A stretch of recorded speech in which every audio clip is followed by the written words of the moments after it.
পঞ্চায়ত নিৰ্বাচন আৰু কংগ্ৰেছৰ একাংশ বিধায়কে দিল্লীত গৈ বাহৰ পাতিছে নিজৰ নিজৰ সমষ্টিত সময় দিব লাগে আপুনি আহিছে তাৰপিছত দেখা গৈছে কি ক'ব না আপুনি কোৱাৰ দৰে কথাটো নহয় চৌকছ মই এতিয়ালৈকে পোৱা নাই আৰু মোকতো চৌকছ কিহৰ কাৰণে কৰিব ময়ো বিচাৰি পোৱা নাই যিয়ে নহওক যদি কৰে উত্তৰ দিম এটা কথা হ'ল মই কালি কি কৈছিলোঁ দলৰ নেতৃত্বৰ প্ৰতি মোৰ সম্পূৰ্ণ আস্থা আৰু বিশ্বাস আছে আজি দলক যিসকলে নেতৃত্ব দি আছে সেইসকলে দলটোক আগুৱাই নিয়াৰ ক্ষেত্ৰত যথেষ্ট প্ৰচেষ্টা হাতত লৈছে আৰু আমাৰ অগ্ৰগতিৰ ফালে গৈ আছে আমি আশাবাদী যে তেখেতসকলৰ নেতৃত্বত আমি অসমত অহা 2026 চনত আমাৰ চৰকাৰ কংগ্ৰেছ চৰকাৰ গঠিত হ'ব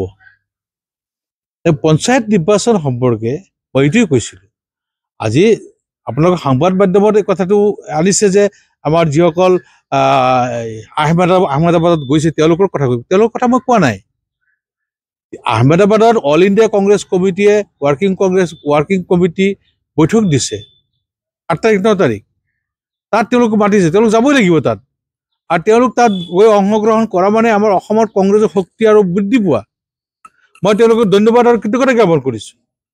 মই কোনটো কৈছিলোঁ যে পঞ্চায়ত নিৰ্বাচনটো ঘোষণা কৰাৰ পিছত মানে আমাৰ এনেকুৱা কিছুমান হৈছে ক'ৰবাত মোৰ ওচৰ চুবুৰীয়া কিছুমান সমষ্টিত পৰা মোৰ ফোন আহে যে আমাৰ কংগ্ৰেছ কৰ্মীসকল যদি মেম্বাৰ কাৰ্ড ওলাই আহিব তাত গৈ তেওঁক ভাবুকি দিয়ে কোনোবা পুলিচ লগাই দিয়ে ৱাৰ্কাৰৰ কেছ দিয়ে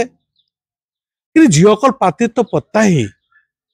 তেওঁলোকে যদি সেই মানুহখিনিৰ লগত থাকে অলপ সাহস দিয়ে তেতিয়াহ'লে তেওঁ নমিনেশ্যনটো দিবলৈ আগবাঢ়ি আহিব মই সেই সূত্ৰে কৈছিলোঁ যিসকল সমষ্টিত